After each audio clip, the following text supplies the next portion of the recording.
बार कह रही हूँ, सिर्फ लड़कियों को नहीं, मैंने बॉयज स्कूल में भी बहुत पढ़ाया है, तो मैं घर पे यही कहती थी कि प्लीज़ किसी को ऐसे भेजिए, क्योंकि आजकल लड़कों को भी उतना ही अवेयरनेस की ज़रूरत है, आपके भाइयों को उसमें शायद ज़्यादा अवेयरनेस की ज़रूरत है, क्योंकि इतना कुछ समाज में हो रहा है और लड़कियों के साथ सभी को ज़रूरत है। तो ये जो है, ये तो बहुत ही अच्छा लगा कि मैम हमारे बीच में आए, लेकिन उससे भी अच्छा लगा कि हमारे भी यहाँ स्कूल का एक जो बच्चा है वो यहाँ पर, आज मैंने कहा था ना, बार बार मैं आपसे कहती हूँ बच्चों को कि हमें तब अच्छा लगेगा कि जब आप में से कोई, चाहे हम हो या ना हो, हम रिटायर हो गए, ट्रांसफर हो गए, आप सिर्फ यहाँ पर as a chief guest, as a dignitary यहाँ पर आएंगे, यहाँ पर अपने ही जो स्कूल के बच्चों को जो है आप एड्रेस करेंगे, उससे ज़्यादा खुशी की बात नहीं है।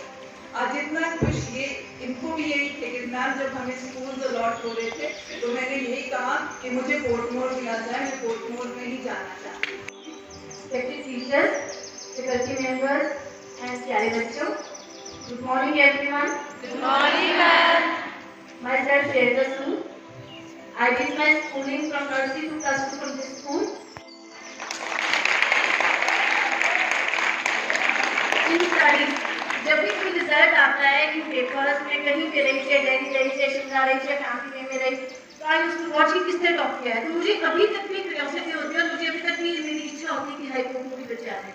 मेरा कोई लेना देना नहीं है कोर्ट से, लेकिन जैसे हमें अपने बर्थ प्लेस की अटैचमेंट होती है ना, वैसे ही अटैचमेंट मुझे कोर्ट से है, क्योंकि मुझे कोर्ट से बहुत कुछ मिला है। मेरा फर्स्ट टॉपिक है fundamental duties and right to information act and NALSA mobile app के बारे में आपको बताऊंगा। फंडामेंटल राइट्स आप लोगों ने पढ़े होंगे? पढ़े? क्या फंडामेंटल राइट्स होते हैं हमारे? Right, we are having six main fundamental rights: right to equality, समानता का अधिकार, राइट टू फ्रीडम, आजादी का अधिकार, राइट अगेंस्ट एक्सप्लॉइटेशन। आपके पास आपका राइट होता है कहीं भी किसी भी सिचुएशन में you can not exploit. Right to freedom of religion, cultural and educational right, right to constitutional remedies. अब मैं फर्स्ट टॉपिक से आती हूँ, राइट टू इक्वलिटी, समानता का अधिकार। आपके पास आप right to equality, equal protection of law in every citizen of India, in every to every citizen of India, it is provided by the constitution कि आपको समानता का अधिकार मिले।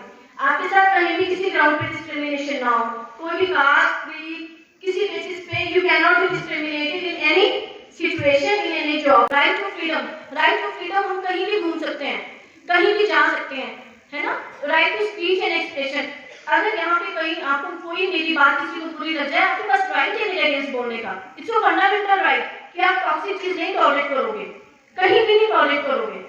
राइट टू एक्सप्लॉइटेशन, कहीं किसी in professional as well as in personal level, you are having your fundamental right not to exploit anywhere. ठीक है, आपको सिखाते हैं ना स्कूल में कि कहीं भी आवाज उठाने, गलत नहीं सहन करना है, क्योंकि वो अधिकार आपको कॉन्स्टिट्यूशन ने दिया है। जैसे रूल्स स्कूल में बनाए जाते हैं, आपके प्रिंसिपल मैम उसको हेड करते हैं, कॉन्स्टिट्यूशन पूरे देश में बनाई गई है, सबके लिए इक्वली आपके रूल्स चलते हैं।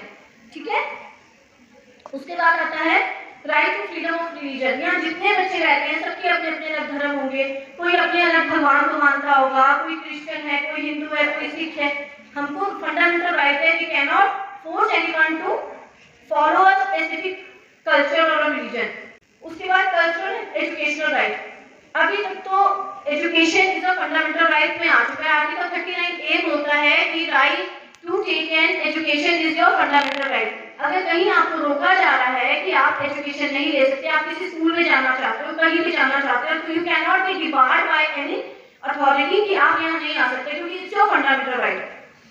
राइट टू कॉन्स्टिट्यूशनल रेमेडीज, अब ये चीजें तो जो मैंने आपको बताई आपके काम की यही है। कॉन्स्टिट्यूशनल रेमेडीज होती है कि अगर हम कहीं वर्क प्लेस पे या कहीं हमारे साथ कोई डिस्क्रिमिनेशन हो गया, किसी ऐसे पर्सन की ड्यूटी लग गई या किसी ऐसे पर्सन को किसी जगह अपॉइंटमेंट दे दी जो एलिजिबल नहीं था, तो we have a right to file and writ in SP high, कहीं भी हाई कोर्ट में, किसी भी कोर्ट में, ना वो हमारी कॉन्स्टिट्यूशनल रेमेडीज होती हैं। अब मैं इसके साथ ड्यूटी समझाऊंगी। ड्यूटीज क्या होती है? जब भी आपके कहीं राइट स्टार्ट होते हैं, साइमल्टेनियसली आपकी ड्यूटी स्टार्ट हो जाती है। Rights and duties are always correlated. आप स्कूल में आते हो, आपका राइट है कि आप लोगों के लिए इतना अच्छा हॉल बनाया, आपको कोई नहीं बोल सकता आप नीचे बैठो, हम लोग तो नीचे बैठे जाओ, ठीक है? आपको डिस्क्रिमिनेट नहीं कर सकते, इट्स योर राइट ना।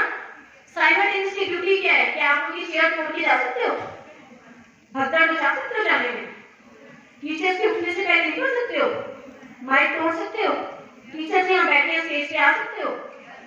These are your duties to follow the instructions given by your institution or your teachers or your elders.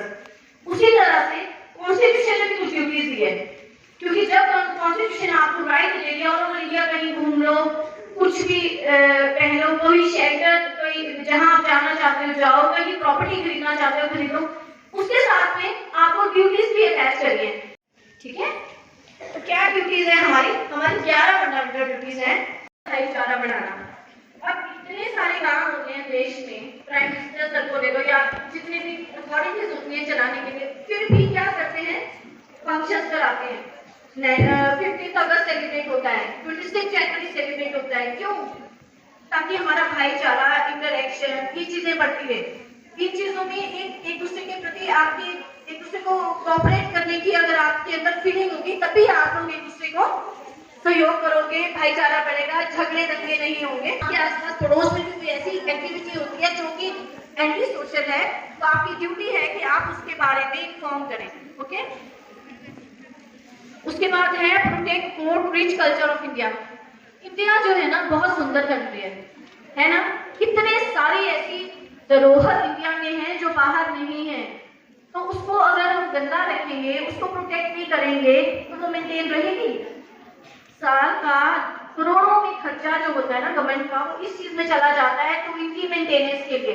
अब शिमला में ले लो, ये हेरिटेज एडवांस स्टडीज है, म्यूजियम है, राष्ट्रपति भवन है, इन चीजों की मेंटेनेंस पे कितना खर्चा जाता है।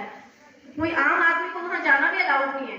हिमाचल प्रदेश शिमला की जिस जगह आप रह रहे हो, अपने आसपास की जगह को क्लीन रखो, अपने आसपास की जगह को मेंटेन रखो।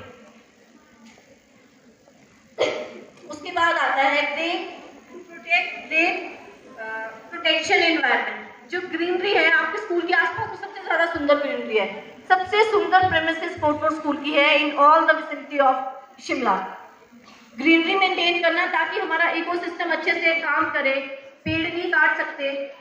ये जो ड्यूटीज हैं ये इसीलिए इम्प्लीमेंट की गई ताकि all things should work in regular in progressive manner.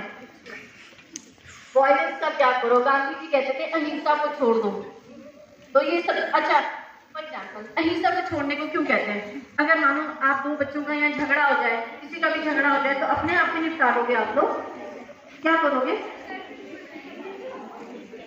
क्या करोगे? टीचर्स को इन्फॉर्म करोगे, पुलिस आएगी, है ना? आपस में सॉर्ट आउट नहीं कर सकते ना, क्योंकि कोई भी एंटी सोशल एक्ट किसके अगेंस्ट होता है? स्टेट के अगेंस्ट। आपको कोई भी ग्रीवेंस है, आपकी कोई भी प्रॉब्लम है, तो आप एक एप्लीकेशन मूव करेंगे। और इसमें एक और बहुत अच्छा रूल ये है कि you don't need to write the reason, आपको कारण देने की कोई जरूरत नहीं है। You just file an application और विद इन 30 डेज इसका जवाब हमको देना होता है कि आपने किसी भी पर्सन के बारे में कोई इंफॉर्मेशन मांगी है, तो you have to give the answer. और अगर वो अथॉरिटी ऐसा नहीं करती है तो you can file an appeal जाएगी स्टेट के पास। हालांकि होती है जैसे डिस्ट्रिक्ट लेवल पे जो अथॉरिटीज बैठती हैं, उनसे सीनियर स्टेट लेवल पे होते हैं, उनसे सीनियर नेशनल लेवल पे होते हैं। तो किसी भी ग्रीवेंस के लिए आपके पास भी ऐसे राइट होता है। अगर आपका डिस्ट्रिक्ट लेवल पे आप सेटिस्फाइड हो जाते हो then it's okay. If you are not satisfied in district level then you move the application to the state level and then in national level. Also file आपने आपकी एप्लीकेशन छोड़ोगे, अपना grievance छोड़ोगे, आप थोड़ी सी इंफॉर्मेशन भी छोड़ दोगे कि आपको ये प्रॉब्लम हो रही है, वो खुद आपसे कांटेक्ट करेंगे कोई भी चीज। और आपको जो एक लीगल एड है वो फीमेल बच्चों को और जिनकी सालाना इनकम 1 लाख से कम है उनको फ्री मिलती है। मैं उसी डिपार्टमेंट में काम कर रही हूँ। अगर आपने किसी का मर्डर भी कर दिया है और आपके पास पैसे नहीं है, तो आप सरकार उनको फ्री कानून व्यवस्था दे रही है। आप लोगों को थोड़ा बहुत गुड टच बैड टच के बारे में पता होगा, पता है ना? तो अगर कहीं भी आपको ऐसा कुछ भी ग्रीवेंस फील होता है कि कहीं आपको कंफर्टेबल नहीं लग रहा है, चाहे वो फैमिली मेंबर है, चाहे वो कहीं बाहर कोई भी पर्सन है, चाहे कोई जानने वाला है, चाहे कोई प्रोफेशनली आपको जानता है, तो यू शुड ऑलवेज रिएक्ट। सबके सामने कि मैं समझता हूँ कि इसमें से आंशिक तौर पर भी आप कुछ जानकारी लेंगे और अपने जीवन में अपनाएंगे। ये आपके बहुत काम आने वाली जानकारी है। ऐसी मैं उम्मीद करता हूँ।